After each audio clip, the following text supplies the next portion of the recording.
The Bean Counter to Boss podcast is powered by XBert. XBert is the AI data and workflow management kit for bookkeepers and accountants, keeping your data clean and boosting productivity. Automate manual bookkeeping checks and streamline your entire workflow. XBert is your trusty sidekick, tirelessly checking the data for errors and helping you manage workflow easily. Process, visibility, and data quality control in one AI-driven system. If you're interested in trying XBert for free, visit our website at www.xbert.io, where you can start a 2-week free trial. Hello, and welcome to the first guest and mini pod episode of the Bean Counter to Boss. We are joined for this quick sort of session with Jeri Williams of the Digital Accountants Club of Smooth Accounting. Thanks very much for coming and having a chat to us, Jeri. We're not worthy, I feel, is what we should say. Don't big it up too much. People will be very disappointed. I was going to say I'll try and introduce you, but I'll let you give the guys an introduction. If they've been living under a rock and don't know who you are, then give them an introduction to who you are and what you've been up to. You know, the amount of times I get asked to do an introduction, you think I would have one that I know, because every time I say it, I'm like, that sounded weird. So I'm Jeri. I run Smooth Accounting UK and Smooth Dubai accounting practices in the UK and in the UAE. And I also run the Digital Accountants Club, which is a membership group for accountants that want to develop their firms using tech and AI and scale digitally. Nice. So this one is kind of going out in between episode 2 and episode 3 of the Bean Counter to Boss, which are talking really about sort of that decision to go it alone and then sort of setting that up and building the foundations of your firm when you do first go out on your own. So I thought I'd start by just digging into your story. Like when did you decide to set up on your own? Like what drove you to do that and why? Yeah, so it was really impulsive. Which is just what I'm like. And sometimes it pans out, sometimes it doesn't. But I was employed at a local accounting practice for almost 10 years. I had kind of worked my way up from trainee to director and shareholder. And I was on maternity leave with my second son, and I was about to go back to work. And I just thought, I just don't think I want to do this anymore. And it was really driven by, at the time, 2 things. The first one being I was using quite a lot of tech and doing things digitally, and the firm that I was at were quite an established practice, more traditional, and it's very hard to change a really long-term kind of traditional practice. Tell me about it. I spent my career trying to do that. Yeah. You just can't drag them into it. They don't want to go. So I was doing my own thing anyway with my clients. Like I was using digital signatures and everyone else was getting everything posted out, big packs of engagement letters posted out and things like that. So I was kind of doing my own thing anyway in that respect. And I thought I can't sort of change what they're doing. So that was one of the reasons. And the other reason was I wanted to have the flexibility around the kids. I don't think I quite anticipated that it would mean just working 24/7. But it was kind of like it will be on my terms. And actually my practice were flexible and they were great in that respect. It wasn't, there's no detriment to them whatsoever, but it wasn't full flexibility, which is kind of how we operate at Smooth. It wasn't that. So you do ultimately have to work, like 9 to 5 or at your desk or whatever. And I just had these 2 little babies at home and I thought I'm the main childcarer as well. Like my husband worked in engineering. It's very kind of male dominated and quite, I don't even know what the right word is. They just don't expect. Pardon? Traditional. If the kids are sick, they're like, my husband would say like, oh, my son's not very well, or I need to get him from school. And they're like, can't your wife do it? Like they had no concept of like that he would have to help out with that. So I was the main childcarer as well. So I just thought this is not going to work. So that's really why I set up on my own. Yeah, nice. And go Amy. I was just going to step in because I need to say, Jeri's the reason why me and James met, by the way, everyone. Did you just put your hand up to ask a question? Huh? Sorry? Did you just put your hand up to ask a question? Yeah, we're on YouTube. Get with the time. Also, lie. I have a 6-year-old and a 3-year-old, and to talk to me, they put their hand up. So it's just a Right, habit gotcha. thing. Carry on. Go on, carry on. Sorry, I interrupted. And Jeri's story is what really resonated with me, because I just had my son, and I'd actually gone back, and I was like, no, I can't do this. And I was very similar to Jeri in the sense of I wanted to move forward and in a traditional practice, and all the directors were male. And actually that I'm saying that didn't make a massive factor, but it was like it was a constant battle to kind of get things changed. And so yeah, went to LinkedIn and I saw Jeri just popped up. Bing. And I was like, oh, I'm going to join Accountants Wealth Academy. And then, yeah, she had an event and me and James met over, I can't remember what the shots were. I think There was it a was few. you, There's Jeri, that quite came a out with the few. tray of Oh, shots. that Someone was- came out with the tray of shots. That was the one in London in the rooftop. Yeah, that was good, that event. That was so funny. All the accountants good. getting down to the hip hop and It R&B. was Love great. We won't talk too much about that. Sometimes the algorithm is good then, yeah. Sometimes the algorithm surfaces stuff Yeah. that's actually I hadn't been on LinkedIn, and I kind of saw Jeri, and it was like the right time for me, because I was like, right, I need to go. It's September 22, and that's when she started the Accountants Wealth Academy. Yep. And actually, it's a story that so many of us have, and actually there's still people that are in that traditional practice that really want to move and are kind of facing the resistance. I talk to people now that are still like, we're doing minute timesheets in Excel, and you're like, Yeah. What's that wrong was with 20 that? years ago. Yeah. We all went digital with that. Come on, catch up Yeah. with the times. So actually, yeah, the story really resonates with so many of us.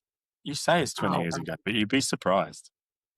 No, You'd I be know that's what I That's meant. right. That's what I meant. Crazy I'm how many. shocked. How many Like for 6 minutes now, isn't it? Every 6 minutes, yeah. Yeah. Went from 1 to 6. Woohoo! I feel like 20 I have years. PTSD from the days of having to record every 6 minutes of my life. I did see you shake then.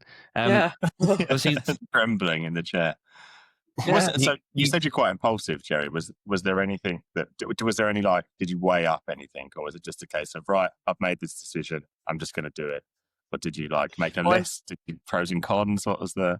Did have my little notebook. You can't see, but this was the notebook I had in 2015, and I shared this the other day in on LinkedIn, because I had this little list of things holding me back. And this was, you can see it here. This was me writing down startup costs. I'm not going to have any monthly income. I'll lose my company car. I've got debt, all of these things. And actually, all these pages in this notebook are quite cute, really, because it was name ideas. So I've written down Jeri Williams Accountants, Jeri Williams and Co. And it's got a little tick next to it because that's the one I chose. JWDW Limited, all these different ones. And then I wrote, logo design will cost me £100, and I was like, oh, I don't really have that. And all of these things, it's just, honestly, it's so super cute. And fee structure, I've got tax return £75. That's what I'm going to charge for tax return, and stuff like that, which is really low. But in my mind, for me at that time, I was like, that'd be amazing if someone gives me £75 for a tax return. Yeah. I'd be loving life. So and logo design, I'd drawn little sketches. I can't draw. I'm terrible. And yeah, it's just cute. I just had all these what am I going to do? What am I going to do? Kind of thing.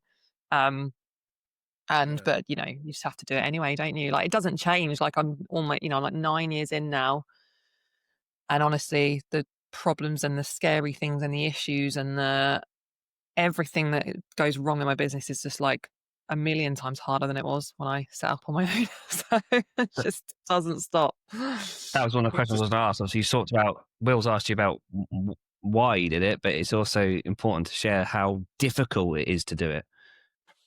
It's really, really difficult. And the things that I thought would be difficult were not. What the worry about I'm not going to get clients, yes, that is a worry. Of course it is, because when you're not going to have an income, it's the most scary thing, right? But that was not the issue I found. I could get clients easily because I really tried hard. So say it's easily, I put a lot of effort into it, and therefore the clients came.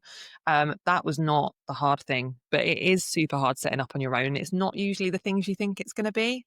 Someone said to me just before I launched my business, clients won't be an issue. You'll get them. They're systems, processes. You'll work it out. what software you're going to use, you work it out. Like all of this, your branding, everything, don't worry about any of that. Is like when you start hiring staff, that will be the hardest thing, and that will be the worst and hardest thing ever. And I was like, really? Yeah, So I yeah. was thinking, well, surely if I'm at a point where I can hire staff, like I'm doing quite well, and then that will help me because I'll get people in that help. And it does. But it's the hardest thing by a mile. So I was talking to a lady the other day at our event, and she was like, I don't intend to hire staff and I will just be me. I have no intention to do that. And I was like, I understand that. Yeah. Yeah. Totally understand that. Systems, more processes are all people- predictable. People are not. Right? Yes. I think that more and more people are thinking like that because you have this dream. You want people to buy into the dream. You do the values. You give them everything. You train them. You give them everything. But they still don't have the drive that you do because it's your business. Or the So emotional it's attachment. so hard to kind of find the people that are invested. And in our industry, there was a lot, I remember going back to 20 years when I was a trainee, it was like, right, trainee, you start from the bottom, you're shredding. I know they don't do that these days because we're paperless, but Yeah. I was shredding for months on end. And then it was like, right, you go through your exams as quick as you can, 3 years, get through them, boom. Then all the big four come in and they want you. And then you're like, oh, I get to pick and I've got to go and work there for a couple of years because I've got to put it on my CV and then I've got to go here. So actually, there has always been that we're not going to stay because we're going to go for bigger and better. And I think that's kind of stuck around now. But I just feel like it is hard with trainees now. They just want a lot more than what you would get. I was grateful that I had the opportunity and there was a little bit more. But also, Yeah, you have to say there's so much more available now in terms of the software and what the tech can do that the trainee is not how we were taught. No. Not at all. And No, they're not. And that is a good thing about tech and AI. It is for me as a business owner with like 12 now across the UK and UAE, the thought that I can not have to hire as many people because I can use tech and AI is one of the things that I'm like, great, amazing, love that. And I have an amazing team. They're great. They will never, ever care about the business like I do. And they shouldn't. They shouldn't care about it like I do. And you have to accept, I think it's accepting that. I think it's realizing that you shouldn't find people that care about it like you do because they're employees. The difficulty I have is like what Amy was saying, like when I was employed, I worked so hard. You know, like my work ethic was ridiculous because that's the type of person I am. And that's the type of people I want working for Smooth. I want people with a strong work ethic that want to get ahead, that want to get better and develop because that's what my brand is and that's what my business is. So finding those people is difficult. Getting them is difficult. Keeping them is difficult. Managing them is difficult. You know, all of it is difficult. And I'm not a good employer of people as a person. That's just not where my skill set lies. So it's definitely a difficult thing for sure. But then recognizing that is the start, right? Being able to look at yourself and think, well, what am I good at? Okay, well, let me employ someone that can maybe do those things that I'm not very good at. Like, ever got someone that can manage the team for me rather than me having to do that day to day, right? But then It is, but you make it sound really easy, Will. No, it's definitely and not. I don't think even at my It's size, I'm at a size where I could afford to have someone like manage the team. I mean, that would be amazing. Like my sister, for example, is a HR business partner for each corporate. And, you know, we talk all the time about me hiring her, but I'm just not at a point where I can afford to have someone manage my team. Yeah. So actually, and the staff can't do it. The managers can't do it because they're too busy. So then I have to do it. So it's like, you know, yeah, absolutely do need to play to your strengths, but I still think for most small practices, I just don't think that's like realistic that we can do that. You know, in an ideal world, yes, but maybe we get an AI bot to do it. Well, a little agent. I read a story the other day. Like, just talk to me about. You can talk to the bot, and the bot will listen to what you say. I can't remember the business that it was, but they set up their, I think it's a SaaS business, but they've got agents that manage pretty much their whole sales workflow and all of their reporting. So they've got something like 11 or 12 agents that go and give them all of this information. But actually they were saying that's harder than managing people because it's information overload, like it's too much. They can't actually process all of the data that the agents are giving them. They have to employ someone full time to manage these 11 agents that they've got. and it's That's become harder. So hilarious. yeah, like, don't fall into that trap. Don't fall into that trap of No. going too much too early. Did you, like, when you first said, was there anything around like niching? Did you think about, oh, I'm going to target this audience, or I'm going to look for this? And was this is kind of a spin-off question to that, was Dubai always in your head then, or did that kind of come later? So yeah, Dubai definitely wasn't in my head at all. I mean, I've always loved it, and I've been going for like 20 years, but it was never in my mind at all to move there. That was, again, a very impulsive thing, literally just on holiday there, and when we could just move here.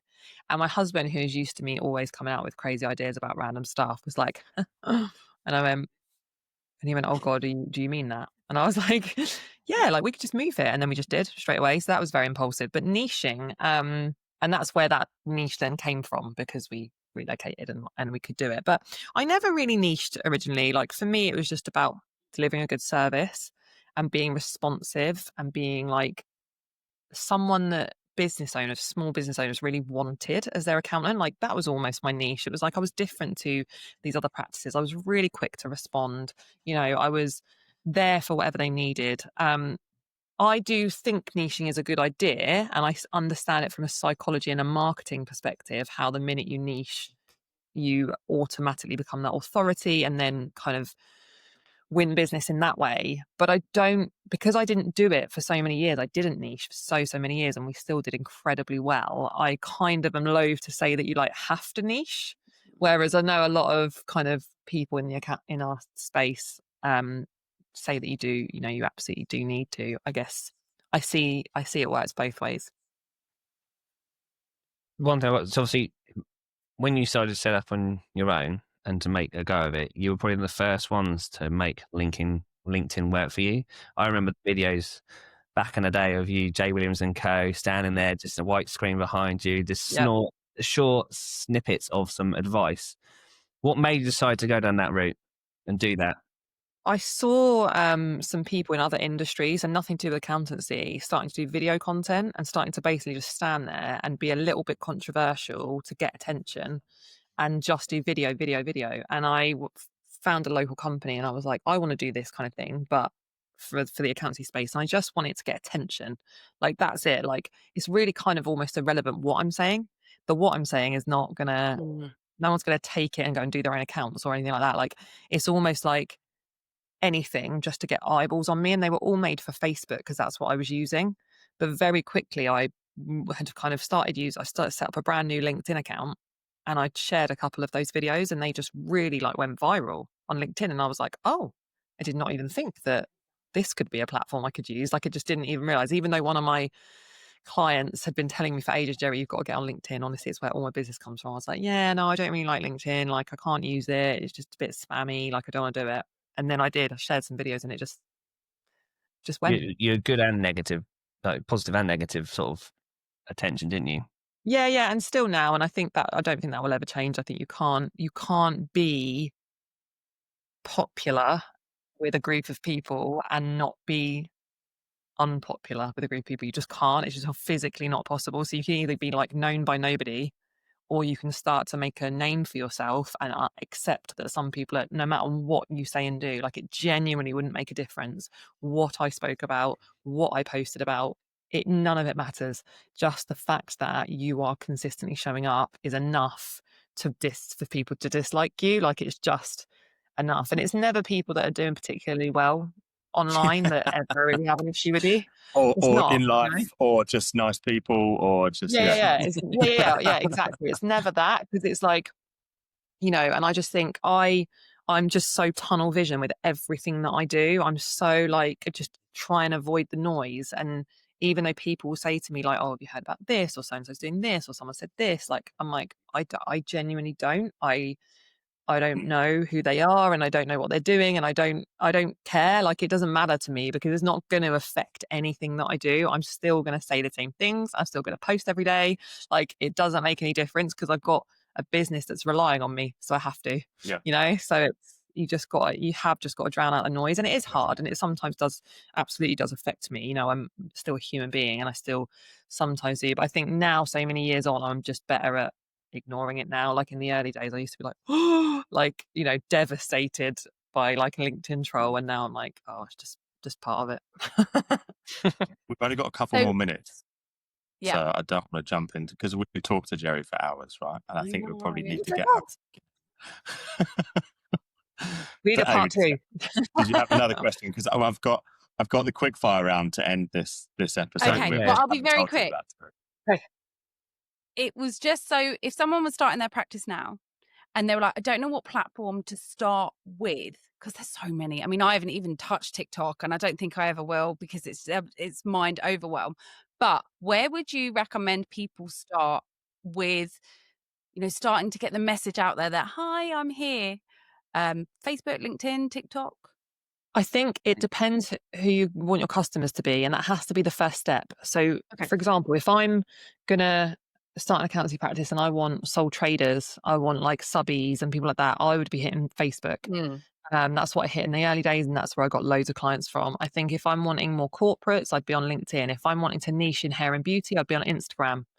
If I want influencers, I'd probably hit TikTok, and Instagram. But I think it just depends. Like, you have to think, where are my customers? Yeah. And then pick a platform and stick with it. Try not to dilute yourself too much. Like, I've pretty much stuck with LinkedIn for a number of years now, and that's worked for me. And as much as I dabble in the other platforms, I don't try that hard. Yeah. YouTube's another good one. It just depends who you're trying to aim at. Amazing. Thank you. Before I jump into the quick fire round, do you want to give the Digital Accountants Club a little plug on here, Jeri? Oh, sure. Thanks. So technically, if you go to our website, digitalaccountantsclub.com, it will say it's a wait list at the moment. We do have a secret little entry and a secret little bonus offer that's available for the next few days, because Luke Farron has joined the team, which we've announced today. So we're super excited about that. So if you do want that, please go to my LinkedIn, Jeri Williams, and send me a DM, and I will let you have the link and you can sneak in, and then the door's going to shut again in a couple of days' time until we next open them. But you can get on the wait list anyway if you go to digitalaccountantsclub.com, and we'd love to have you in there. Nice. Thanks. Right, quick fire. Here we go. It's going to be coffee or tea, etc., that sort of thing. Right, those questions that we just want to get to know you as a person a little bit more. Okay. Let's go. Beach or city? City. Dogs or cats? Dogs. Winter or summer? Summer. Pizza or burgers? Burgers. Office or remote? Remote. Email or Slack? Email. Cash accounting or accrual accounting? We're assuming here that I know how to do accounting. Accrual. Cash freaks me out a little bit because I learned the old-fashioned way. Yeah. And cash wasn't a thing. Tidy desk or organised chaos? I want to say tidy. I'm going to go organised chaos with Jeri. I mean, the background's blurred, so are we thinking organised chaos? No, we're not looking at this particular room. Tidy. Book or movie? Movie. And Netflix or YouTube? Netflix. There you go. Oh, that was fun. I love that little was quick round. Thanks very much, Jeri. Thanks for being on. Really You're appreciate welcome. Thank me. Appreciate being invited. it. Pleasure to have you. Thanks for the chat. Cheers, Amy. Cheers, James. Thanks, everyone, for Thank you. listening. Bye. Cheers all. Bye. Thanks so much for listening to the Bean Counter to Boss podcast. I hope you enjoyed that episode. If you could leave us a review, like, subscribe, that would be incredible, as it really does help to get the word out there for our little podcast. Hopefully see you again in a couple of weeks' time for the next episode.